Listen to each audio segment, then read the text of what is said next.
விஜய் வரதராஜ் ஓக்கலுளி ஓக்கலுளி ஓக்கலுளி.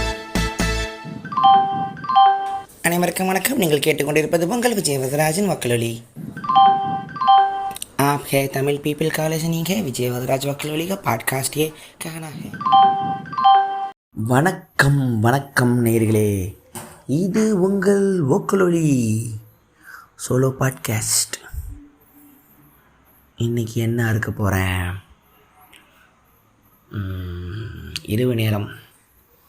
இரவு நேரம்னா என்ன தெரியும்? வானத்தில் நிலா தெரியும்.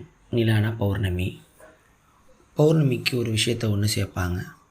பௌர்ணமி அன்று மக்களின் மூளை எப்பன் ஃப்ளோவில் பாதிக்கப்பட்டு பைத்தியங்கள் பிடிக்கும் அப்படிம்பாங்க.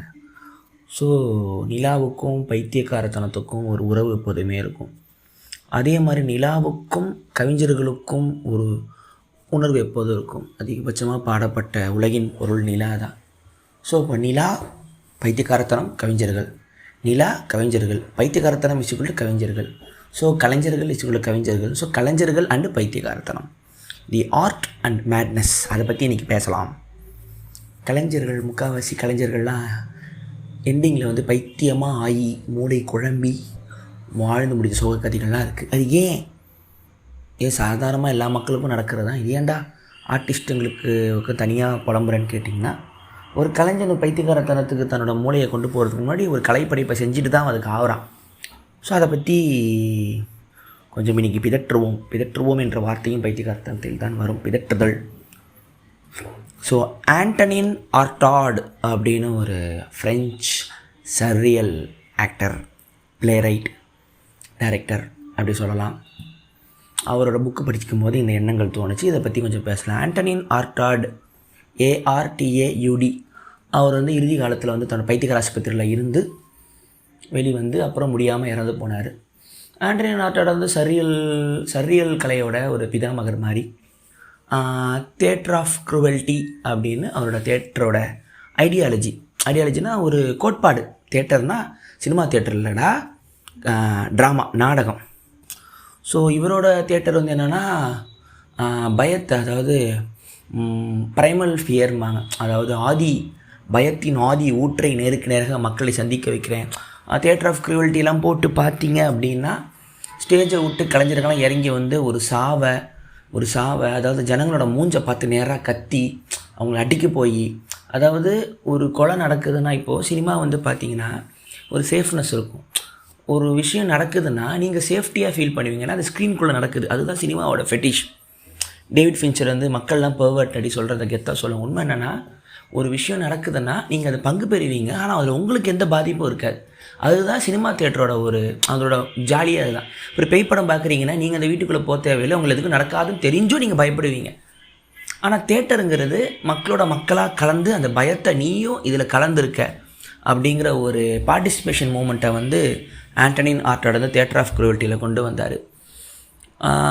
அது மிகப்பெரிய பிரச்சனைகள், ஸ்டேஜை போட்டு உடைக்கிறது எல்லாம் அதெல்லாம் உணவு போயிட்டு இருந்துச்சு. இதுக்குள்ள என்ன பிரச்சனைனா, ஆர்டாடுக்கு ஆரம்பத்திலிருந்தே இது ஸ்கீசோஃப்ரினியாவோ பைப்போலாரோ சைக்காசிஸ் ஹலுசினேஷன் மாதிரி மென்டல் டிஸார்டர் அவருக்கு இருந்திருக்கு. ஆரம்ப டைம்லேருந்தே நிறைய சைக்காட்ரிக் இன்ஸ்டிடியூஷன்ஸ்லாம் போயிட்டு தான் இருந்திருக்காரு. அது எப்படி சொல்கிறது, அந்த ஆங்ஸைட்டி கூட இல்லை. அது உண்மையை தேடும், சுயத்தை தேடும் கலைஞருக்கெலாம் இந்த நடுவில் ஒரு லேயரில் குழம்பிப்பானுங்க. சப்கான்ஷியஸுக்கு அன்கான்ஷியஸுக்கும் கான்ஷியஸுக்கும் நடுவில் ஒரு குழப்பம் ஒன்று இருக்கும், எந்த பக்கம் போகிறதுன்னு தெரியாமல். ஸோ அதில் மாட்டின ஒரு ஆள் அவர். ஸோ அவரோட ஒர்க்குகள்லாம் பார்த்துக்கிட்டு இருக்கும்போது தான் எனக்கு இது தோணுச்சு. ஆண்டனின் ஆர்டாட் என்ன பண்ணுறாருன்னா, ஒரு டைமில் மெக்சிகோ போகலாம் அப்படின்னு முடிவு பண்ணுறாரு. ஏன்னா மெக்சிகோங்கிற நாடு பார்த்திங்கன்னா ஒரு டைமில் எல்லாருக்குமே சர்ரியலிசம் அதிகமாக, அதாவது அந்த மக்கள் அந்த அப்போகலிப்டில் வர காட்டுவாசிகளாம் இருந்த ரிச்சுவல்லாம் இன்னும் மெயின்டைன் பண்ணிக்கிட்டு இருக்கிற இந்த அயகுசா சைக்கடெலிக்ஸ்லாம் இருக்கிற ஒரு நாடாக, அதை ஒரு ரெஃப்யூஜியாக இந்த யூரோப்பியர்களோ அமெரிக்கர்களோ வச்சுக்கிட்டாங்க. ஆண்டனின் ஆர்டாட் மெக்சிகோ போயிட்டு வந்தார். அவர் மெக்சிகோ போயிட்டு அங்கே ரிச்சுவல்ஸ்லாம் நான் பார்க்க போகிறேன், பியோட்டி டான்ஸ்லாம் பார்க்க போகிறேன்னு போயிட்டு தான் அங்கே பைத்தியமானார். அந்த இடத்துல அவர் என்ன பார்த்தாரு அப்படிங்கிறது கடைசி வரைக்கும் ஒரு மர்மமாகவே இருந்துச்சு. இதே மெக்சிகோ தேடி போன ஆள் பார்த்தா லூயி புனுவெலுங்கிற சரியல் ஃபிலிம் மேக்கர் மெக்சிகோவில் போய் தான் கடைசி காலத்தை செட்டில் பண்ணார். அதுக்கப்புறம் நான் சொன்ன லியோனோரோ கேரிங்டன்கிற ஒரு பெண் பெயிண்டராக இருக்கட்டும், அதுக்கப்புறம் ஐசன்ஸ்டைன் வந்து கடைசி காலத்தில் மெக்சிகோவில் மிகப்பெரிய படம் பண்ணலாம். மெக்சிகோவோட சரியலிசத்தனத்துக்கு வந்து ஒரு அடிமையாக இருந்தாங்க. ஸோ ஆர்டாட் அங்கே போயிட்டு தான், அதுக்கப்புறம் மெக்சிகோ போயிட்டு அந்த பியூரிட்டி டான்ஸ்லாம் பார்த்துட்டு வந்துட்டு தான் பைத்தியமாக வராரு. அப்புறம் கடைசி காலத்தில் வந்து இன்ஸ்டியூஷனில் கழிக்கிறாரு. சைக்கேட்ரிஸ்ட்லாம் பார்க்குறாங்க, ஒன்றும் பண்ண முடியாதுங்க, போட்டு கேஸ் அப்படின்ட்டாங்க. ஸோ மீதி இருக்கிற காலங்களில் வந்து பெயிண்டிங் வரைஞ்சோ, அதெல்லாம் ஒரு கொடூரமாக இருக்கும் பெயிண்டிங், அதெல்லாம் வரைஞ்சி காலத்தை ஓட்டினார். என்ன சொல்கிறது, அதாவது உணர்வுகளின் ஆதி உணர்வை நான் தேடி போகிறேன் அப்படின்னு ஒரு குழப்பத்துக்குள் மாட்டிக்கொண்ட ஒரு கலைஞன். இதே சைக்கேட்ரிக் ஹாஸ்பிட்டலில் ஒரு கலைஞன் பைத்தியகாரத்தனம் ஆர்ட்டுன்னு அப்படியே பார்த்தீங்கன்னா வின்சென்ட் வேன்கோ, நீங்கள் அனைவரும் விரும்பிய வின்சென்ட் வேன்கோ ஸ்டாரி நைட் அப்படிங்கிற ஒரு பெயிண்டிங் உலகம் ஃபுல்லாக நீங்கள் பார்த்துருப்பீங்க எல்லா இடத்துலையும். வேன்கோவை நம்ம எடுத்துக்கலாம். டச்சுக்காரரு வேன்கோ வந்து தப்பி பிறந்த ஒரு கலைஞர்னு சொல்லலாம். யூடியூப்லாம் பார்த்தீங்கன்னா ஏதோ டாக்டர் ஹூவில் வந்து வேன்கோ இப்போ ப்ரெசென்ட்டில் விற்று போகிற பெயிண்டிங்லாம் பார்த்து அழுகிற மாதிரிலாம் இருக்கும். ஸோ வேன்கோ வாழும் காலத்தில் வந்து மதிக்கப்படாத ஒரு கலைஞன். இதே தான் ஆண்டனின் ஆர்டாடுக்கும் நடக்குது. பைத்தியக்காரன் லூசு பையன் என்ன எடுக்கிறான். இன்றைக்கி தியேட்டர் ஆஃப் கிரியேட்டிவ்லேருந்து இன்றைக்கி சரியலிசம் தியேட்டரெல்லாம் ஆர்டாட் ஒரு ஆரம்பமாக இருக்கே தவிர, அவர் வாழ்ந்த காலத்தில் தப்பி பிறந்த ஒரு ஆள்னு சொல்கிற அளவுக்கு இருக்கிற ப்ரெஷர் வந்து ஒருத்தன் பைத்தியமாக்குதுன்னு என்னோடய ஒரு கருத்து. ஸோ வின்சென்ட் வேன்கோவோட ஆரம்ப காலத்தில் என்ன வரைகிறான் பைத்தியகாரத்தனமாக இருக்குன்னு எல்லாம் கிண்டல் பண்ணாங்க. அவர் ஒரு உழைக்கும் மக்களுக்கான ஒரு கலைஞர்னு வச்சுக்கலாம். அதாவது அவருக்கு மாடர்ன் ஆர்ட் கேலரியில் ட்ரைனிங்கும் போகிறாரு, அவருக்கு பிடிக்கல, ஊராக அலையிறாரு. ஊராக அலைஞ்சி வேலை செய்கிற மக்களை அங்கே பதிவு பண்ணுறாரு. ஒரு கம்யூனிஸ்ட் பெயிண்டர்னு கூட வச்சுக்கலாம். அவருக்கு வெயில் அலையிறது ரொம்ப பிடிக்கும். பெயிண்ட்டு வாங்க காசு இருக்காது. அப்புறம் அந்த எல்லோ பெயிண்ட் வாங்கும்போது ஆர்சனிக்னு ஏதோ ஒரு பாய்சனிங் ஒன்று சொல்கிறாங்க, நாக்கில் ஈரப்படுத்திடுது, அதில் ஒரு மென்டல் ஆனார் அப்படின்னு சொல்லுவாங்க. இவ்வளவு இருந்தும் இன்றைக்கி வேன்கோவோட பெயிண்டிங் வந்து கோடிக்கணக்கில் வியாபாரம் பண்ணும்போது வாழும் பொழுது வேன்கோவோட ஒரு பெயிண்டிங்கோட விற்றதில்லைங்கிறது தான் ஒன்று. ஆனால் ஆண்டனின் ஆர்டாட்டுக்கு யாருமே இல்லாட்டியும் வேன்கோக்கு அவரோட தம்பி தியோ இருந்தார். அவரோட ஆர்ட் கலெக்டர். தம்பி என்ன பண்ணுவான், அண்ணனோட பெயிண்டிங் எடுத்து வச்சுப்பான், கேலரியில் வச்சுப்பான். பல பெயிண்டிங் விற்றோன்னா அண்ணன் பெயிண்டிங் இருக்கும், வர்றவங்க அண்ணன் பெயிண்டிங்கை கண்டுக்க மாட்டேங்குது, லூஸ் மாதிரி வளைஞ்சிக்கிட்டு இருக்கான் அப்படின்னு. அந்த டைமில் வந்து வேன்கோ வந்து யாருக்கும் சிங்க் ஆகாமல் இருந்துச்சு. ஜப்பானிய கலையிலேருந்து அந்த உட் பிரிண்ட்ஸுமாங்க, அதிலிருந்து அவர் ஒரு தன் ஐடியாவை எடுத்துக்கிட்டார். அது ஒன்றும் புதுசு கூட இல்லை, அவர் ஒரு வழிமுறை, ரொம்ப ஒரு புரட்சிகரமான ஒரு பெயிண்டர்னு வச்சுக்கலாம். ஸோ ஒன்றும் இல்லாமல் இருந்து தனியாக அலைஞ்சி காதலி கிடைக்காம ஒரு விலைமகள் ப்ராஸ்டியூட்டு ஏதோ ஒரு அவங்கக்கிட்ட பழக்கமாகி சேர்ந்து வளலான்னு சொல்லி அந்தம்மா விட்டு போய் அந்த குழந்தைங்களை பார்த்து காதை அறுத்துங்கிறது ஒரு பைத்தியகாரத்தோட உச்சம் கூட, அது ஒரு ட்ராமாட்டிக்காக சொல்லுவாங்க. ஒரு மொமெண்ட்டில் பண்ணது அவர். ஆனால் அவர் திடீர்னு ஒரு நாள் போய் வரைகிறாரு, துப்பாக்கி எடுத்து சுட்டுக்கிறாரு. கொஞ்சம் நாள் கழித்து தான் இறக்குறாரு, உடனே கூட இறக்கலன்னு நினைக்கிறேன். அப்போது எண்டிங்கில் சொல்கிறாரு, நான் வரைஞ்சிட்டேன், நான் வரைய வேண்டியதெல்லாம் வரைஞ்சி முடிச்சிட்டேன், நான் சாவுறேன் அப்படிங்கிற ஒரு வார்த்தை வருது வேன்கோ கிட்டேருந்து. அதை வந்து ஓஷோ சொல்லும், ஒரு கலைஞனுக்கு தான் கலை முடிஞ்சு போனதுக்கப்புறம் வாழ்கிறதுக்கான அர்த்தமே இருக்காது அப்படின்னு சொல்லும். ஸோ அதுதான் வேன்கோவோட முடிவாக இருந்துச்சு. நீங்கள் வேன்கோ வந்து ஆரம்ப காலத்தில் அலையிற டைம்லலாம் ஒரே ஆறுதலேருந்து தம்பிக்கு போகிற லெட்டர்கள் தான். அந்த காலத்தில் வந்து கடிதம் எழுதுறதுங்கிற ஒரு மிகப்பெரிய ஒரு கலை முறை. அது ஒன்று தான் அந்த வார்த்தைகளை கொட்டி லெட்டரில் வடிவமைக்கிறது. உலகத்தில் வந்து லெட்டர்ஸுங்கிற மிகப்பெரிய ஆர்ட் கல்ச்சராக இருந்துச்சு. இப்போ தான் நம்ம டெலகிராமுக்கு அப்புறம் சுருங்கி வாட்ஸ்அப் எஸ்எம்எஸ்ஸாக மாறினாலும் ஒரு லெட்டர் போட்டு அது போய் 4 மாதம் கழித்து சேர்கிற வரைக்கும் தான் ஒட்டுமொத்தமாக லைஃப்பையும் அந்த ஒரு லெட்டரில் எழுதுகிற கலை இருக்கும். ஸோ வேன்கோ லெட்டர்ஸ்ன்னு போட்டு பார்த்தீங்கன்னா தன் தம்பிக்கு தான் கலை படைப்போட வழியை ஒவ்வொன்றா பதிவு பண்ணதில் வந்து வேன்கோ சொல்லலாம். ஸோ இந்த பாட்காஸ்ட் படி வேன்கோக்கும் பைத்தியம் மேட்னஸ் வருது, சைக்காட்டிக் இன்ஸ்டியூட்டில் சேர்க்குறாங்க. அங்கே இருக்க டாக்டர் வந்து உங்களுக்கு என்ன வேணும்னா, நான் வரைய ஆசைப்பட்றேன், எனக்கு வேறு எதுவும் தெரியாது டாக்டர்னா. சரி வரைங்க. டாக்டர் ஓரளவுக்கு அவர் கொஞ்சம் உதவி தான் பண்ணார், இல்லை அவர் வேன்கோவை கட்டுப்படுத்தி வச்சுருக்கிறாரு, வேன்கோ நல்லா தான் இருந்தார் இப்போ வரைக்கும் சொல்லலாம். ஆனால் அந்த டைமில் யார் உதவி பண்ணாங்கிறது நமக்கு தெரியாது. ஸோ அங்கே ஒன்று போயிட்டு வேன்கோ வந்து பைத்தியகார ஆஸ்பத்திரியில் இருந்து தான் என்ன சொல்கிறது, காகின்னு ஒரு பெயிண்டர் இருக்கிறார், அவர் கூட சேர்ந்து தான் ஒரு பயணம் ஆரம்பிக்கிறார் வேன்கோ. அங்கே வேன்கோவோட அந்த ஒரு திடீர் அந்த கோபங்கள் ஒரு கலைஞனுக்கு, அந்த ஒரு ஒழுக்க முறையில் வராத ஒரு கலைஞனுக்கு வந்து சமூகத்தின் மதிப்பீடு கூட வாழ தெரியாது. திடீர்னு போட்டு கத்துவான், திடீர்னு ஓடுவான், அழுவான். இது காகின் வந்து ஒரு கிளாசிக்கல் அமைப்பு, ஒரு ஒழுக்க முறை சார்ந்த கலை அமைப்பில் வந்தவருக்கு வின்சென்ட் வேன்கோ பைத்திய மாதிரி தெரிஞ்சான். அவர் கிளம்பி போனதுக்கப்புறம் நமக்கு இருந்த ஒரு நண்பனும் போயிட்டானேங்கிற ஒரு கடுப்பில் அவர் வந்து அடுத்து போதும் இதோட முடிச்சிக்கலாம் ஒரு குழப்பத்தில் தான் பைத்தியக்காரனாக அடையாளப்படுத்தப்பட்டு இன்ஸ்டியூஷனில் சேர்றாரு. ஸோ அதுக்கப்புறம் வெளியே வந்ததுக்கப்புறம் தான் தற்கொலை பண்ணி இறக்குற நிலைமையில் வருது. ஸோ ஒரு மேட்னஸ் எப்படி ஒரு கலைஞனை போட்டு ஆட்டி அமைக்குது. ஆனால் இன்றைக்கி வின்சென்ட் வேன் கோ பார்க்கும்போது எவ்வளோ பெரிய ஞானின்னு சொல்லும்போது அந்த டைமில் அவனை பைத்தியக்காரன்னு சொன்ன அதே பெயிண்டிங் தான் இன்றைக்கி கோடிக்கணக்கில் விற்குதுன்னா இப்போ ஒரு கலை படைப்பை வந்து நம்ம பார்க்குற கோணம் தான் மாறுதே தவிர அவன் சரியாக தான் வரைஞ்சிருக்கான். இன்றைக்கி ஸ்டாரி நைட் பார்க்கும்போது அதில் ஸ்பைரலாக சுருள்கள் வளைவார் அவர் வேன்கோ. இப்போது அறிவியலில் வந்து காஸ்மோஸ் எல்லாமே ஸ்பைரலில் தான் இருக்குது. அது வேன்கோக்கு அதுக்கு முன்னாடியே முன்கூட்டியே ப்ராஃபிட்டிக்காக தெரிஞ்சிருக்கு அப்படின்றாங்க. இதெல்லாமே வந்து ஒரு கலைஞனுக்கு வந்து ஒரு கலைஞன் வந்து தீர்க்கதரிசியாக இருக்கிறது அவனுக்கு ஒரு சாபமாக தான் இருக்குது இந்த உலகத்தில். அது ஒரு பிரச்சனை. ஸோ நம்ம அப்படி எடுத்தால் வேன்கோவை எடுத்து சொல்லலாம். அதுக்கப்புறம் இந்த பைத்தியக்காரத்தனங்களில் வந்து மாட்டினது அப்படின்னு பார்த்தீங்கன்னா மாட்டினது கூட சொல்ல முடியாது, அவங்களோட விதி. ரிச்சர்ட் டட்னு ஒருத்தர் இருந்தார், ஒரு பெயிண்டர். அவர் நல்ல பெயிண்டர், அவரோட பெயிண்டிங் பேர் மறந்து போச்சு. அவர்லாம் என்னென்னா திடீர்னு ஒரு டூர் போகிறாரு, ரிவரில் போய்ட்டு இருக்கும்போது தன்னை ஈஜிப்ட் ஃபேரோவோட ஒரு பையன் ஒசைரிஸ்னு ஒரு கடவுள் தன்னை நினச்சிக்கிட்டு கூட இருக்கிற சக பையனையை கொண்டுறாரு கத்தியில் குத்தி. அதுக்கப்புறம் ஜெயிலில் போட்டுடுறாங்க. ஆனால் தன் மரணம் வரைக்கும் ஜெயிலில் டெய்லி வரைஞ்ச பெயிண்டிங்கெல்லாம் இன்றைக்கி மிகப்பெரிய ஒரு கலையமைப்பாக இருக்குது. இதில் வந்து நம்ம வந்து சல்வடோர் டாலியை வந்து நம்ம பார்க்கலாம். டாலி யாருன்னு உங்களுக்கு தெளிவாக புரியணும்னா, மைக்கேல் மத காமராஜனில் வந்து முடிவெட்டுற கமலஹாசன் வீட்டில் ஒரு பெரிய முறுக்கு மீசை வச்சுட்டு ஒரு ஃபோட்டோ இருந்திருக்கும். அதுதான் சல்வடோர் டாலி. அந்த டாலியோட மீசையோட ஒரு பாதிப்பு தான் புலிகேசியில் வடிவேல் வச்சது. ஸோ டாலி வந்து எப்படின்னா தன்னை ஒரு பைத்தியக்காரனாக ப்ரொக்ளைம் பண்ணிக்கிட்டார். கடைசி வரைக்கும் ரேஷனல் மைண்டில் வாழ்ந்த ஒரு ஆள் தான் ஐ எம் மேடுன்னு ஒரு என்ன சொல்கிறது அதை ஒரு பெருமையாக எடுத்துக்கிட்ட ஒரு ஆள் டாலி. சர்ரியலிசம் அமைப்பில் இருக்க எல்லாருமே கொஞ்சம் கோக்கமாக தான் இருப்பானுங்க. ஸோ டாலி வந்து ஈகோவை வந்து ஒத்துக்கிட்ட ஒரு ஆள், அவரை வந்து சொல்லலாம். ஆனால் ஒரு மேட்னஸாக இன்ஸ்டியூட்டில் சேரலை, என்னோடய பைத்தியகாரத்தனத்தை வந்து கலை அமைப்பாக மாற்றிக்கிட்ட ஒரு ஆள் அவர். டாலி எடுத்துக்கலாம். வெறும் பெயிண்டிங் மட்டும் கவிஞர்கள் மட்டும் இல்லாமல் தத்துவ இதில் பார்த்திங்கன்னா நீட்சே கடைசி காலத்தில் வந்து திடீர்னு பைத்தியம் பிடிச்சி உடம்பு முடியாமல் பைத்தியமாக அலைஞ்சி ட்ரெஸ் இல்லாமல் ரோட்டில் ஓடி அதுக்கப்புறம் ஒன்றும் இல்லாமல் ஒரு ஒரு லைக் வெஜிடபிள் அப்படிம்பாங்க, கோமா ஸ்டேஜில் மூளை பிறந்து எந்த ஒரு ரியாக்ஷனும் இல்லாமல் ஜரதுஸ்தரா வந்து இந்த உலகை ஆழ்வான்னு சொன்ன ஒரு கலைஞன் வந்து கேட்க ஆள் இல்லாமல் ரோட்டில் நின்று ஒரு குதிரையை பார்த்து கடைசியாக அழுதுகிட்டு இருந்தார் நீட்சே அப்படின்னு சொல்லுவாங்க. ஒரு குதிரையை கட்டி பிடிச்சிட்டு அழுதுகிட்டு இருந்தார்.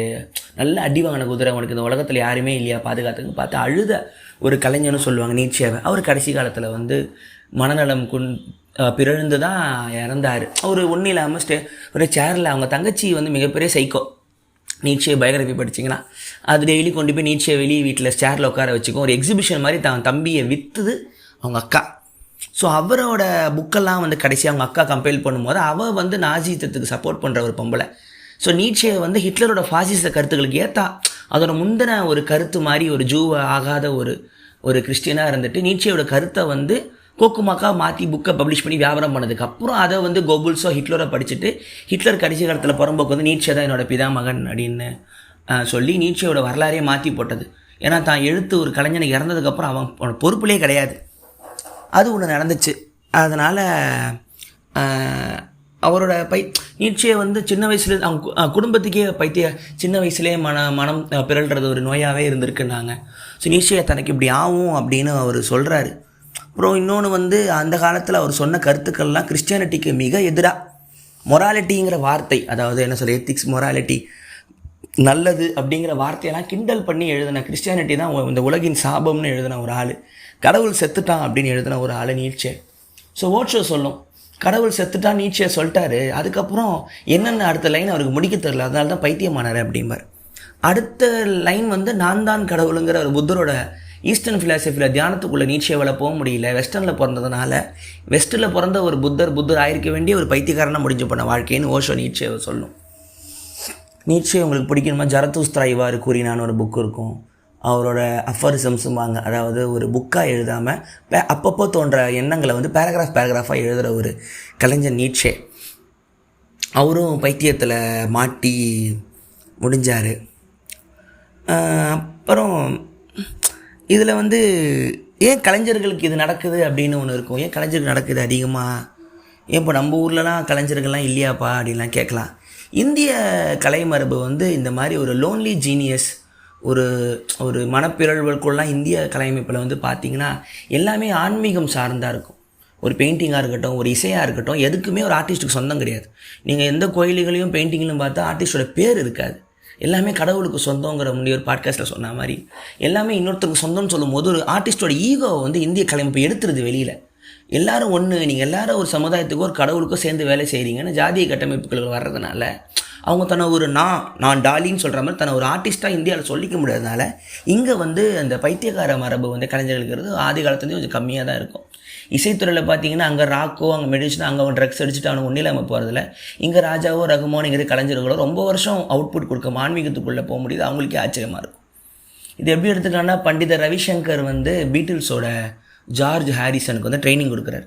அவங்க வந்து இந்த சைக்கடெலிக் டைமில் வந்து எனக்கு கற்றுக் கொடுங்க அப்படின்னு சொல்லும்போது ரவிசங்கர் கிட்ட வந்து ஜார்ஜ் ஹாரிசன் பீட்டில்ஸோட கிட்டாரிஸ்ட் வந்து வாசிக்கும் போது அந்த கிட்டாரை வந்து எடுத்து வாசித்து ஒரு கிட்டாரை வந்து ஒரு மாதிரி எடுத்து ஹேண்டில் பண்ணாராம். டொப்புன்னு முதுகில் தட்டினாராம். ரவிசங்கர், என்ன பண்ணுற? கிட்டாருங்கிறது உன்னோட தெய்வம், அதோட நீ ஒரு கருவி தான், அது சாமி, அதை கும்பிடுனாராம். ஹாரிசன் சொல்லுது ஒரு இன்டர்வியூவில், முதல் முறை என்னோடய இன்ஸ்ட்ருமெண்ட்டை கடவுள்னு ஒருத்தர் சொல்லி நான் கேள்விப்படுறேன், அது இந்திய மரபு. ரவிசங்கர் குருவாக ஏற்றுக்கிட்டார். அதிலிருந்து தான் எனக்கு இந்திய மரபு புரிய ஆரம்பிச்சது, என் இசையை நான் கடவுளாக பார்க்க ஆரம்பித்தேனர். ஸோ ஜான் லெனன் எல்லாம் பிரிஞ்சு போனாலும் ஹாரிசன் வந்து நிறைய சித்தார் கற்றுக்குச்சு, வாசிக்க ஆரம்பித்தது. என்னோட அந்த ஒரு பார்வையே வந்து ரவிசங்கர் மாற்றினார். இதுதான் இந்திய மரபும் வெஸ்டர்ன் மரபும் கலக்கும் போது நடக்கிற ஒரு கலை மோதல்களை எடுத்துக்கலாம். ஸோ வந்து இந்திய மரபில் இந்த பைத்தியகாரத்தனங்கிறது கொஞ்சம் குறையும். ஆனால் என்ன சொல்கிறது, ஆலன் மூர், பிரபல காமிக் ஆர்டிஸ்ட் ஆலன் மூர் வந்து அக்கல்ட் மேஜிஷியன், ஒயிட் மேஜிஷியனுங்க சொல்லுவார். அவர் என்ன சொல்லுவார்னா, ஆர்ட் என்பது வந்து ஒரு மேஜிக்குங்கிறது இந்த ட்ரிக்குகள் பண்ணுற மேஜிக் இல்லை. மேஜிக்ங்கிறது அக்கல்ட் முறையில் வரும். அதாவது உங்களை வந்து ஒன்றுமில்லாமல் ஆக்கக்கூடிய ஒரு அரக்கன் கலை, நீங்கள் இதை ஒழுங்காக ஹேண்டில் பண்ணலாம், உங்களை போட்டுடும் அப்படின்னு சொல்லுவார். நிறைய கலைஞர்கள் சின்ன வயசுலேயே பஸ்பமாக எரிஞ்சு போயிடுவாங்க. தன்னை ஹேண்டில் பண்ணிக்க தெரியல அப்படின்னா ரொம்ப சீக்கிரம் இறக்கக்கூடிய நிலைமைகள்லாம் ஆர்டிஸ்ட்டுகளுக்கு வரும் அப்படிம்பாங்க. இந்த 27 கிளப்புன்னு இருக்கும். ஜிம்மி ஹெண்ட்ரிக்ஸு, அப்புறம் ஜிம் மாரிசன், ஜானிஸ் ஜோப்ளின்னு ஜேலே ஆரம்பிக்கும். இவங்க எல்லாருமே 27 வயசுலேயே இறந்துருவாங்க. எல்லாமே ட்ரக்ஸுகள், கொக்கைனுங்கள், இந்த ஒரு ராக்கோட ஃபேம் தாங்க முடியாமல். இப்போ கூட லிங்கின் பார்க்கில் மிகப்பெரிய சிங்கர் டிப்ரெஷனில் இறந்தார். Rock artist. இது இந்திய மரபில் ட்ரக்ஸ் அடிச்சுட்டு வாசிக்கிறதுங்கிறது நம்ம ஊரில் அது என்னன்னே தெரியாது உங்களுக்கு. கண்ணதாசன் குடிச்சிட்டு எழுதினாருங்கிறது வேறு. அந்த ஒரு இதில் வந்து ஆலன் மூர் வந்து கலை வந்து உங்களை வந்து எரிச்சிடும், நீங்கள் கொஞ்சம் உஷாராக இருக்கணும். ஆர்ட் ஸ்கூலில் வரீங்கனாலே பைத்தியகாரத்தனம் உங்களை சூழுங்கிறத ஞாபகம் வச்சுக்கிட்டு உங்களை பொறுமையாக ஹேண்டில் பண்ணிக்கிங்க அப்படிம்பார். சரி, அப்போ ஆர்டிஸ்ட்டு தானா, அப்போ வேறு யாருமே இல்லையாப்பா? பைத்தியம் சூழக்கூடிய ஆளுங்க இல்லைன்னா உங்களுக்கு எழுத்தாளர்கள் இருக்காங்க. முக்கியமாக சயின்டிஸ்ட்டுங்களுக்கு இது நடக்கிறதுக்கான வாய்ப்பு இருக்குது. இந்த மேட் சயின்டிஸ்ட்டுங்கிற வார்த்தை அடிக்கடி இருக்கும். சயின்டிஸ்ட்டுங்களுக்கு என்னென்னா, உதாரணத்துக்கு வந்து இப்போ இந்த செட் தியரின்னு சொல்கிறோம். செட் தியரி கண்டுபிடிச்ச ஜார்ஜ் காண்டர் வந்து இன்ஃபினிட்டியை பற்றி ஆராய்ச்சி பண்ண ஆரம்பிக்கிறார். அவரால் இன்ஃபினிட்டியை வந்து ஒரு கோட்பாடுக்குள்ளே அடக்க முடியல. ஏன்னா இன்ஃபினிட்டிங்கிறது நீங்கள் ஒரு குறிக்கலாம், 8 வந்து குப்புறக்காப்பட்ட மாதிரி குறிக்கலாம். ஆனால் எப்படி பார்த்தாலும் அது ஒரு அளவு கிடையாது. ஆனால் அது ஒரு அளவுகோல் அடக்க பார்த்தார் காண்டர். அது என்ன ஆயிடுது, இன்ஃபினிட்டிக்குள்ளே போன முக்கால்வாசி மேத்தமெட்டிஷியன் அதை ஆராய்ச்சி பண்ண எல்லாருமே பைத்தியமானவங்கன்னு ஒரு கதை இருக்கும். காண்டர் கடைசி காலத்தில் வந்து அவரோட இன்ஃபினிட்டி கொள்கையை வந்து ஊரெல்லாம் கலாய்ச்சி கிண்டல் பண்ணி மென்டலாகி கடைசியில் ஷேக்ஸ்பியரை எழுதுனது யார்? ஷேக்ஸ்பியர் கிடையாது, வேறு ஒரு ஆள். பைபிளில் வந்து சீட் கோடு இருக்குது, சீக்ரெட் கோடு இருக்குதுன்னு ஒரு மாதிரி மென்டலாக சம்மந்தமே இல்லாத ஃபிலாசபி பிஹெச்டி பேப்பர்லாம் எழுதிட்டு இறந்து போனாருங்கிறது ஒரு வரலாறு இருக்குது. இன்ஃபினிட்டி அப்படிங்கிறது பார்த்திங்கன்னா அது ஒரு என்ன சொல்கிறது, அது இந்திய மரபில் வந்து இன்ஃபினிட்டியை வந்து அழகாக ஹேண்டில் பண்ணிட்டு சூன்யம்னு சொல்லிட்டு தியானத்துக்குள்ளே போயிடுவாங்க. அதை வந்து ஒரு சயின்ஸ்குள்ளே முதல்ல அடக்க பார்க்கும்போது காண்டோரை யாரும் மதிக்கலை. இந்த பைத்தியக்காரன் ஏதோ இன்ஃபினிட்டின்னு எப்படி அவர் நம்பர்னு சொல்ல முடியும் அப்படின்னு சொல்லி கிண்டல் பண்ண ஆரம்பித்து தன்னுடைய கண்டுபிடிப்பு வந்து ஏற்றுக்கொள்ளப்படாமல் போகும்போது தான் எந்த ஒரு கலைஞனோ சயின்டிஸ்ட்டோ ஒரு ஆசிரியரோ அந்த ஒரு தனக்குள்ளே ஒடுங்கி போகும்போது தான் அந்த மென்டல் அப்படிங்கிற பைத்தியக்காரத்தனம்ங்கிறது உள்ளே வந்து உட்காருது. ஸோ அதை எடுத்துக்கலாம். அப்படி பார்த்தா அப்போது டாவின்சி மாதிரி மிகப்பெரிய ஆர்டிஸ்ட்டுக்கெலாம் ஒன்றும் ஆகலையாடா, அவங்களாம் இல்லையாடா அப்படின்னு சொல்லுவாங்க. அது எல்லாருக்கும் அமையாது அப்படி தான் சொல்லணும். டாவின்சி வந்து ரினைசன்ஸோட மிகப்பெரிய ஒரு கலைஞர். அவர் பார்த்திங்கன்னா அவர் சயின்டிஸ்ட்டு, பெயிண்டரு, ரைட்டரு, அவர் என்ன சொல்கிறது, அதாவது அந்த காலத்தில் இருந்து எல்லா ஒரு கலை மரபையும் அவர் கற்றுக்கிட்டாரும்பாங்க. அவர் எப்படி பேலன்ஸ் பண்ணார் அப்படின்னு சொன்னால் என்ன சொல்கிறது, அப்போது வந்து சில பேரால் வந்து அதை பேலன்ஸ் பண்ணிக்க முடியும். இப்போ கீத் இருந்தார், ஷேக்ஸ்பியர் இருந்தார். இவங்களோட ஒர்க்கு வந்து என்ன இருந்தாலும் அந்த ஒரு பைத்தியக்காரத்தனத்தை அடக்கக்கூடிய முறைகளை கற்றுக்கிட்டாங்க. ஹேம்லெட்டில் ஷேக்ஸ்பியர் வந்து there is a method to my மேட்னஸ்ன்னு சொல்லுவார். என்னுடைய பைத்தியக்காரத்தனத்துக்கு நான் ஒரு வழிமுறை வைத்திருக்கேனுங்கிற ஷார்ட்கட்டை அவர் போயம்லேயே சொல்லியிருப்பார். ஸோ அதை அப்படியும் பார்க்கலாம். உங்களுக்குள்ள அந்த ஓடுற அந்த ஒரு பைத்தியக்காரத்தனத்தை, அந்த காளை மாடை அடக்கிட்டிங்கன்னா ஒரு கலைஞன் வந்து நார்மல் வாழ்க்கையை வாழ்ந்துட முடியும். இது ஒன்று போச்சு. அப்படி ஷேக்ஸ்பியரை பற்றி சொல்லும்போது பைத்தியக்காரத்தனங்களை வந்து அதிகமாக காட்டின ஒரு மிகப்பெரிய கலைஞர்னா ஷேக்ஸ்பியர். அவர் முக்கால்வாசி ஹீரோ கேரக்டருங்களாம் பைத்தியத்துக்குள்ளே போயிடுவாங்க. ஒத்தேலோவில் அவர் வந்து நார்மலாக இருப்பார். தன் மனைவியை வந்து இன்னொருத்தவங்க கூட தகாத உறவில் இருக்காளான்னு தான் சந்தேகப்பட்டு பைத்தியமாகி தன் மனைவியை கொன்றுவான். அதுக்கப்புறம் தான் அவன் நல்லவன் தெரிஞ்சதுக்கப்புறம் தன்னை கொண்டுப்பான். அது பைத்தியக்காரத்தனம். கிங் லியராக இருக்கட்டும், கிங் லியரில் வந்து தன்னை பார்த்துக்க தான் பொண்ணுங்க இருப்பாங்கன்னு சொல்லி துரோகத்தில் கொஞ்சம் கொஞ்சமாக தன்னோட அரசவை பதவியை இழந்ததுக்கப்புறம் பைத்தியக்காரத்தனம் எப்படி ஒரு வயசானவரை ஒட்டிக்குதுன்னு கிங் லியரில். மேக்பத்தில் ஒழுங்காக இருந்தவன் தனக்கு ஒரு பதவி கொடுத்ததுக்கப்புறம் எப்படி கொஞ்சம் கொஞ்சமாக பைத்தியமாகறாங்கிறது மேக்பத்தில் வரும். தன்னோட அப்பாவை கொன்ன சித்தப்பாவே அம்மாவை கல்யாணம் பண்ணதுக்கப்புறம் அவர் எப்படி கொல்லலாமா வேணாமா, துரோகம் ஆயிடுச்சு நினச்சி பைத்தியமான ஹேம்லெட்டுகள். ஸோ பைத்தியத்தை வந்து டு பி நாட் டு பிங்கிற வசனம் ஹேம்லெட்டில் வரும். ஸோ பைத்தியத்தை வந்து ஹேண்டில் மிக ஒரு ஒரு ஒரு கலையமைப்பில் வந்து சொன்னது வந்து நம்ம ஷேக்ஸ்பியருக்கு பங்கு. ஆனால் ஷேக்ஸ்பியரோட வாழ்க்கை முறை பார்த்தீங்கன்னா சராசரி குடும்பம், ஒரு பையன் ஒரு பொண்ணு. ஹேம்லெட் சின்ன வயசுலேயே இறந்துட்டான், பொண்ணு இருந்துச்சு, மனைவி, ஒரு குடும்பமாக ஒரு 56 வயசில் ரிட்டையர் ஆகிட்டு தான் இறந்து தான் போகிறாரு. அவர் சில டாவின்சியோ, ஷேக்ஸ்பியரோ, கீத்தோ பயங்கரமாக, அதாவது அவங்களோட ஒர்க்கெல்லாம் பயங்கர பைத்தியக்காரத்தனமாக இருக்கும். ஆர்டிஸ்ட்டுங்க கூலாக இருப்பாங்க. அது எல்லாமே வந்து சில பேருக்கு தான் அது வாய்க்கும், அப்படி எடுத்துக்கலாம்.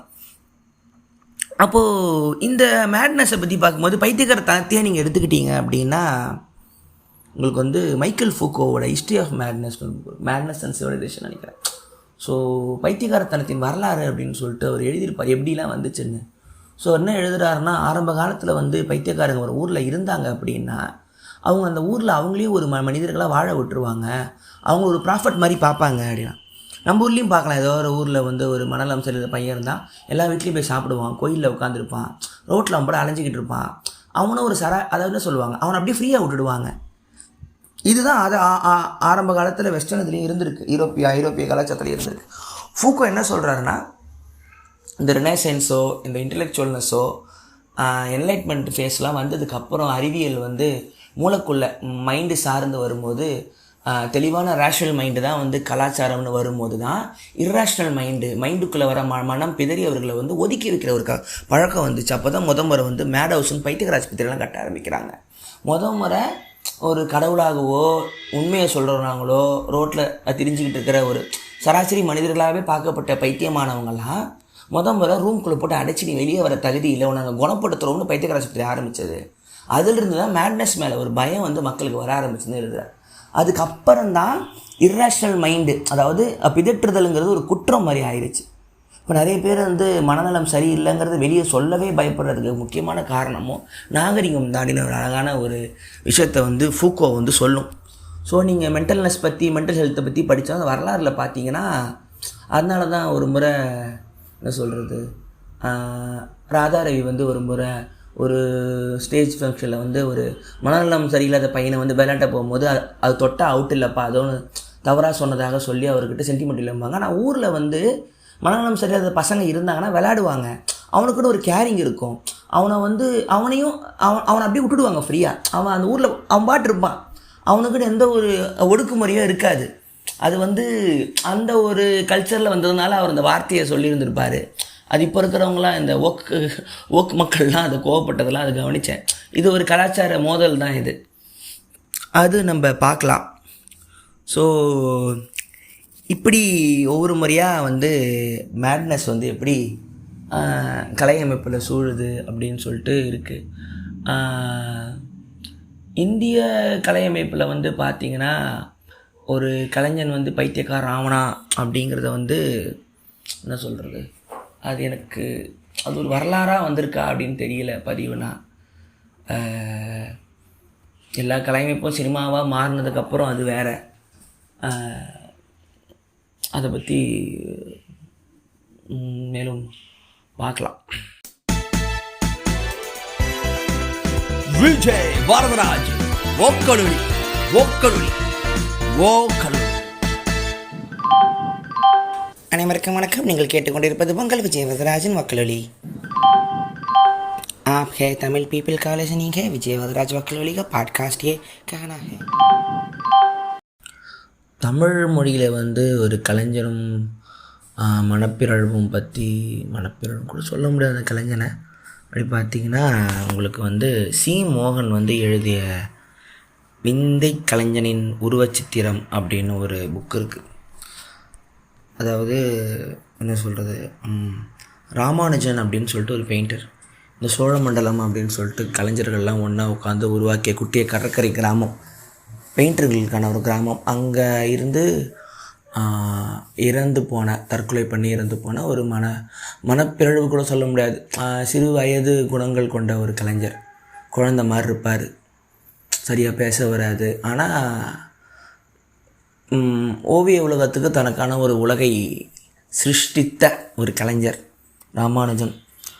அந்த புக்கு நீங்கள் படிச்சிங்கன்னா அதில் இருக்கும். அது உங்களால் ஒரு 10 பக்கம் தாண்ட முடியாது. அதுக்குள்ளே அப்படியே உங்களுக்கு கண்ணெல்லாம் கலங்க ஆரம்பிச்சிடும்.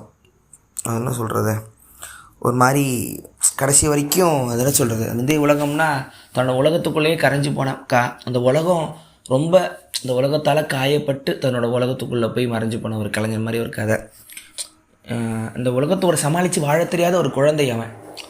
ஸோ அதுதான் ராமானுஜன் அவனோட ஒரு கதையில் ஒரிஜினல் பெயிண்டர் அவர். அந்த புக்கு படிச்சிங்கன்னா அதில் வந்து அவரோட ஃபோட்டோஸ்லாம் இருக்கும், அவர் வரைஞ்ச பெயிண்டிங்லாம் இருக்கும்.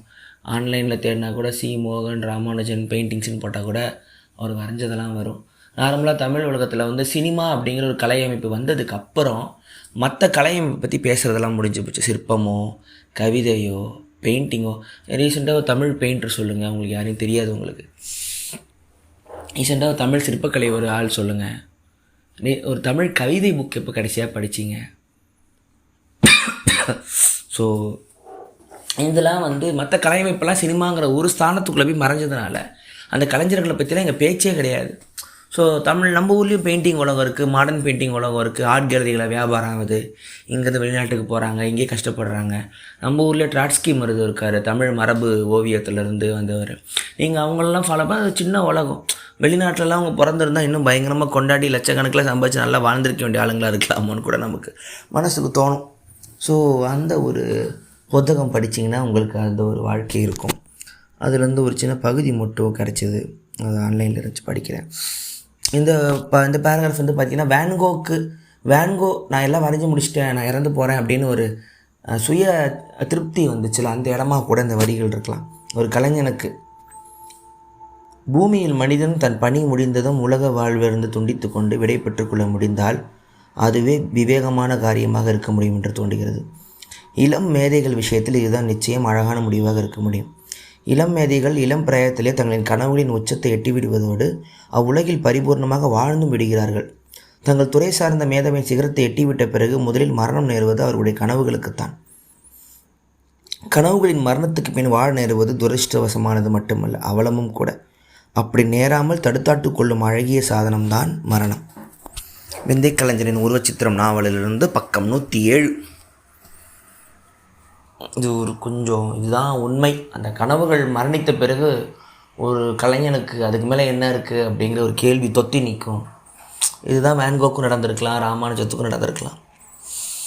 ரஷ்ய கலைஞர்கள் தோஸ்டாவ்ஸ்கி அதிகபட்சமாக நம்ம ஊரில் பேசப்படுற தோஸ்டாவ்ஸ்கி, காஃப்கா, இவங்க எல்லாருமே வந்து உலகத்தோட சிங்கில் இல்லாமல் ஒடுங்கி வாழ்கிற ஒரு தனிப்பட்ட மனிதனின் ஆழ் மனதில் இருக்கிற அந்த பைத்தியக்காரத்தனம் மேலெழுறத வந்து அதோட அந்த ஒரு எவல்யூஷனை, அந்த ஓப்பனாக திறந்து காட்டுதல், அந்த ஆத்மாவை அவங்க அதை கையாளினால தான் அவங்க புக்கெல்லாம் உலகம் ஃபுல்லாக ஃபேமஸ் ஆச்சு. அவங்கள எடுத்துக்கலாம். இந்த பைத்தியக்காரத்தனத்தை வந்து கிளாசிக்கலில் வந்து ஒரு ஜாலியான ஒரு விஷயத்துக்கு போகும். மேட்னஸை வந்து ஒரு ரொம்ப உலகம் ஃபுல்லாக புகழ்பெற்ற ஒரு கதாபாத்திரமோ நாவலாக நீங்கள் பார்த்தீங்கன்னா டான் குயிஹோட்டி எப்படின்னா வச்சுக்கலாம். செர்வான்டஸ் அப்படின்னு சொல்லிட்டு ஸ்பானிஷ் எழுத்தாளர். இவர் வந்து எப்படின்னா ஷேக்ஸ்பியர் வாழ்ந்த காலத்தில் வாழ்ந்தவர். ஒரு டைமில் இவர் தான் ஷேக்ஸ்பியர், அந்த கான்ஸ்பிரசி தியரிலாம் இருக்குது. அந்த கதை என்னென்னா, டான் குவிக்சாட் வந்து வெறும் புத்தகங்கள் மட்டுமே படித்து அந்த கனவுல வாழ்கிற ஒரு தாத்தா. ஒரு கிராமத்தில் இருக்கிற ஒரு வீட்டில் லாமான்சாங்கிற கிராமத்தில் இருக்கிற ஒரு தாத்தா. அது படித்தது எல்லாமே ஷிவால்ரி அப்படிங்கிற ஒரு மெடிவல் ரொமான்ஸுமாங்க. அதாவது இந்த உடம்பு ஃபுல்லாக இரும்பு ஆர்மர்லாம் போட்டு கத்தி வச்சுட்டு போகிற மாதிரிலாம் கார்ட்டூனில் பார்த்துருப்பீங்க. ஊராக போய் அவங்களுக்குன்னு ஒரு அரசி வந்து அவங்களுக்கு ஃபண்டு பண்ணுவாங்க. அவங்களுக்கு கீழே வருவாங்க. எங்கெங்கெல்லாம் அதர்மம் நடக்குதோ அங்கெல்லாம் போய் தட்டி கேட்டு அந்த ராஜா எந்த ராஜா கீழே வேலை செய்கிறாங்களோ அந்த நியாயத்தை நீதியை நிலைநாட்டுற ஒரு நைட், டார்க் நைட் மாதிரி ஒரு நைட், அந்த ஒரு போர் வீரன் அந்த கதை தான். ஒரு நடமாடும் அநீதிக்கு எதிராக எழும் போர் வீரன் கதைகளாக ஷிவால்ரி கதையாக படிச்சுக்கிட்டு இருப்பார். அதெல்லாம் படிச்சுட்டு ஒரு டைமில் மென்டல் ஆகி பைத்தியமாகி மனம் பிறழ்ந்து தன்னை ஒரு ஷிவால்ரி ஒரு நைட்டாக நினச்சிப்பார். திடீர்னு அந்த ஏரியாவில் இருக்கிற அந்த வீட்டில் இருக்கிற இரும்பெல்லாம் எடுத்து மேலே போட்டுக்கிட்டு இருக்கிற பழைய குதிரையில் ஏறி போயிடுவார். இப்போ பக்கத்து இடத்துல வந்து லா பாஞ்சோ அப்படின்னு சொல்லிட்டு ஒரு விவசாயி ஒருத்தன், முட்டாள், அறிவில்லாதவன். அவனை வந்து அவன் எல்லாத்தையும் நம்பிடுவான். நீ வா, நான் தான் டான் குவிக்சாட், நான் உலகத்தில் அநீதியை காப்பாற்ற போனேன், நீயும் என் கூட வந்து அசிஸ்டண்ட்டாக சேர்ந்துக்கிட்டீங்கன்னா உனக்கு சாகாவரம் தர மருந்தை கொடுக்குறேன்னு டான் குவிக்சாட் சொல்லிடும். ஸோ இவனும் நம்பி கூட அசிஸ்டண்ட்டாகவும் ஒரு குதிரை 2 பேரும் போயிட்டு அவங்களோட ஜேர்னி ஸ்பெயின் நாட்டு முழுவதும் எல்லா கிராமமும் போயிட்டு எல்லா இடத்துலையும் போய் அடி வாங்குவாங்க. இவர் வயசான தாத்தா, மென்டல் ஆகிட்டார். இவர் கண்ணுக்கு பார்க்குறது எல்லாமே அந்த நாவலில் வர கதாபாத்திரமாகவே தெரியும். இந்த விண்மில் ஒன்று ஓடும், அவர் கண்ணுக்கு வந்து அது வந்து மக்களை கொள்கிற ஜெயண்ட்டுகளாக தெரிவாங்க. நேராக சண்டை போகிற விண்மில் இப்போ போய் மோதி அந்த ஃபேனில் மாட்டிக்கிட்டு சுற்றிட்டு கீழே விழுவார். ஒரு சின்ன பையனை போட்டு ஒருத்தர் அடிச்சுக்கிட்டு இருப்பான். அவன் பண்ண தப்புக்கு நான் காப்பாற்றுன்னு சொல்லி போய் அடி வாங்குவார். ஒரு ஹோட்டலில் போய் தங்குவாங்க. ஹோட்டலில் போய் காசு கொடுக்கணுமா, நான் ஒரு நைட்டு காசெல்லாம் கிடையாதுன்னு அங்கே ஹோட்டல்காரர் அடி வாங்குவார். இந்த சின்ன ஒரு குழந்தைத்தனமான ஒரு காமெடியில். ஸோ அது போயிட்டு அவர் கடைசியில் வந்து ஒரு சின்ன ஒரு மருந்து மாதிரி தயாரிச்சிருப்பார். அதை எச்சியை துப்பி தேய்ப்பார். இது தேய்ச்சிட்டா அவனுக்கு உடம்பு சரியாக போடணும். அதை லாம்பாச்சோ நம்புவான். 2 பேருமே ஒரு லூசுங்க மாதிரி தான் சுற்றிக்கிட்டு இருப்பாங்க. ஸோ இதில் வந்து செர்வான்டஸ் வந்து இது என்ன சொல்ல வருது அப்படின்னா, இன்னும் மேற்கொண்டு இதுப்பட்ட நுண்ணாய்வுகள்லாம் படிக்கும் பொழுது என்ன சொல்ல வராருன்னா, புத்தகங்களுக்குள்ளே மூழ்கி போய் நிஜ உலகத்தை மறந்து போன புத்தக புழு ஒரு செர்வான்டஸ் அப்படின்னு வச்சுக்கலான்றார். அதாவது கனவுகள்லே வாழ்ந்துட்டு நிஜத்தை மறந்து போன ஒரு கதாபாத்திரமாக டான் குவிக்சாட்டை பார்க்குறேன். அப்படி தான் இருந்திருக்கணும். ஏன்னா டான் குவிக்சாட் வந்து அந்த படம் ஃபுல்லாக அவர் அந்த நாவல் ஃபுல்லாக அவர் பார்த்த அத்தனை ஷிவால்ரி புக்கையும் சொல்லுவார். எந்த இடத்த பார்த்தாலும் அவர் படித்த புக்கில் இருக்கிற கதாபாத்திரமாக ஞாபகம் வரும். ஸோ அதில் மாட்டி நிஜ உலகை மறந்து போன ஒரு ஆளாக கடைசியில் அவர் திருப்பி வீட்டுக்கு கூட்டிடுவாங்க, திருப்பி தப்பிச்சு போவார். அவர் அட்வென்ச்சர் தான் கதை. இதை வந்து நிறைய படமாக எடுத்து ட்ரை பண்ணி ஒன்றும் வேலை செய்யலை. இதை வந்து நம்ம மாண்டி பைத்தனோட டெர்ரி கில்லியம், நீங்கள் பார்க்குற 12 Monkeys பிரேசில் பட டைரக்டர் டெர்ரி கில்லியம் வந்து the man who killed Don Quixote, அதை ரொம்ப வருஷமாக அந்த படம் நின்று போய் எடுத்து முடித்தார். நம்ம ஜானி டெப் நடிக்க வேண்டியது அவர் ஃபஸ்ட்டு வெர்ஷனில் அவர் தான் நடிச்சிருந்தார். அதுக்கப்புறம் இப்போ வந்து நம்ம புது ஹீரோ அந்த ஒரு டைவர்ஸ் படம் அமேசானில் வந்துச்சு, அடாம் பாய் அவர் பேர் சொல்கிறேன், டெர்ரி கில்லியம் டைரக்ட் பண்ணியிருப்பார். அதில் என்ன ஆகுனா, ஒரு சினிமா டைரக்டர் இருப்பான். சினிமா டைரக்டர் வந்து டான் குவிக்சாட் கதையை வந்து பண்ணலான்னு சொல்லிட்டு வந்திருப்பான், வேறு கதை பண்ணலான்னு வந்திருப்பான். அப்போது அவன் ஒரு ஷார்ட் ஃபிலிம் எடுத்திருப்பான். அந்த ஷார்ட் ஃபிலிமில் வந்து டான் குவிக்சாட்டை அந்த ஊரில் ஒரு தாத்தாவை போட்டிருப்பான். இவன் போனதுக்கு அப்புறம் ஷார்ட் ஃபிலிம் முடிஞ்சதுக்கு அப்புறமும் தாத்தா தன்னை டான் குவிக்சாட் நினச்சி நம்பி வாழ்ந்துக்கிட்டு இருக்கும். அப்போது அவர் பைத்தியம் ஆயிடும். ஸோ ஒரு நாவலுக்குள்ளே ஒரு நாவல் மாதிரி வரும். ஸோ இந்த டேரக்டர் வந்து இப்போ லா பான்சாவாக மாறிடுவான். அவர் அசிஸ்டண்ட்டாக மாதிரி தாத்தாவை நார்மல் நிலைமை கொண்டு வரணும். அப்போ இவங்க 2 பேரோட ட்ராவல். ஸோ ரொம்ப வருஷமாக பல வருஷமாக கிடப்பில் அந்த ப்ரொடக்ஷன், அந்த கதையை வந்து டான் குவிக்சாட் மாதிரி தான் டெர்ரி கில்லியமே மாறினாருன்னு இருக்கும். அது ஒரு படம் பார்த்தீங்கன்னா பாருங்கள், the man who killed Don Quixote, அந்த ஒரு படம் ஒன்று. ஸோ என்ன சொல்கிறது, புத்தகங்கள் அதிகமாக ஆனதுக்கு அப்புறம் புத்தகத்துக்குள்ளே போன மனிதர்கள், அந்த புதுசு பிரிண்டிங் வந்த புதுசில் அது எப்படி நம்ம மனசு வந்து நம்மளோட பெர்ஸ்பெக்டிவ்லாம் மாறிச்சுங்கிறத கிண்டல் பண்ண ஃபஸ்ட்டு சட்டையர்னு கூட சொல்லலாம். First troll, first satire play, என்ன சொல்கிறது, ஃபஸ்ட்டு நாவல் கூட சொல்லுவாங்க டான் குவிக்சாட். அது முன்னாடி வரைக்கும் அப்படி ஒரு மக்கள் மத்தியில் பிரபலமான நாவல்னு கூட ஒன்று இல்லை, ரொம்ப பழைய ஒர்க் அது சொல்லுவாங்க. இந்த பைத்தியகாரத்தனத்துக்குள்ளே போயிட்டீங்கன்னா இந்த மேட் ஜீனியஸ் அப்படிங்கிற ஒரு வார்த்தை ஒன்று உங்களுக்கு அதிகமாக படலாம். நான் மேட் ஜீனியஸ் அப்படின்னா, ஒரு சயின்டிஸ்ட்டை வந்து ஏதாவது படத்தில் காட்டினாங்கன்னா கண்ணாடி போட்டிருப்பார், தலை சீவிருக்க மாட்டார், சட்டெல்லாம் கிழிஞ்சிருக்கும், டீ மேலே ஊற்றிப்பார், கீழே விழுந்துருவார், அடிக்கடி நீங்கள் பார்க்கலாம். அது ஏன் ஒரு சயின்டிஸ்ட்டை வந்து ஒரு ஞாபகம் மருதி இருக்கிறவங்களாம் காட்டுறாங்க? தலைமுடி சீகாமல் கந்தலா, இந்த விஷயத்தை வந்து ஐன்ஸ்டீன் கொண்டு வராரு. கசகசன்னு முடியும் என்ன நினச்சிப்பாங்கன்னா, அவருக்கு தலை சீவு கூட நேரம் இல்லை, அந்த உடல் அந்த மைண்டு வந்து யோசிச்சுக்கிட்டே இருக்கும் அப்படிங்கிற ஒரு இது வந்து இந்த மேட் ஜீனியஸுங்கிற இதில் வந்துடும். இப்போது ஒரு வில்லன் வந்து சயின்டிஸ்ட் வந்து ஒரு வில்லனாக இருந்தாலும் ஆட்டோமேட்டிக்காக முடியெல்லாம் குச்சி குச்சியாக காட்டி ஒரு கந்தலாக இருப்பான் அவன். ஸோ பைத்தியகாரத்தனத்தையும் ஜீனியஸையும் ஒன்றாக்குற விஷயம் வந்து கலாச்சாரத்திலே வந்துடுது.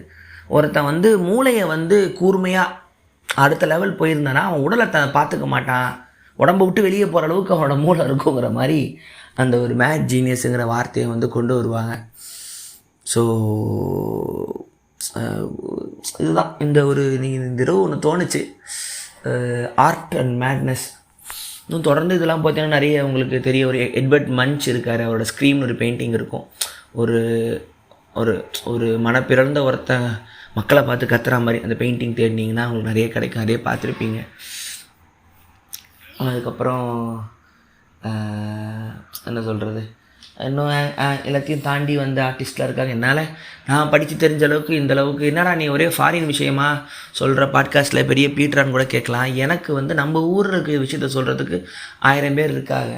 எனக்கு உலகம் ஃபுல்லாக நம்ம ஒரு ட்ரிப்பு போயிட்டு வரலாம், அவங்கள கூட்டிக்கிட்டு இப்போ நீங்கள் தேடி பாருங்கள், தேடி படிச்சிங்கன்னா உங்களுக்கு தெரிய வரும் இவ்வளோ பேர்லாம் இருந்திருக்காங்களான்னு. அது ஒரு ஜேர்னி மாதிரி தான் நான் பார்க்குறேன். அதனால் இல்லாத ஒரு கேப்பை ஃபில் பண்ணலாங்கிற ஒரு ஆசையில் தான் நான் இந்த சோலோ பாட்காஸ்ட்லாம் பண்ணுறது. ஸோ லிக்விட்ஸில் தேடி பார்த்தீங்கன்னா ஒரு ரைட் இதெல்லாம் இருக்க போகல அப்படின்னு உங்களுக்கு கிளாரிட்டி கிடைக்கும். அதுதான். நன்றி. இது உங்கள் வோக்கல் ஒலி.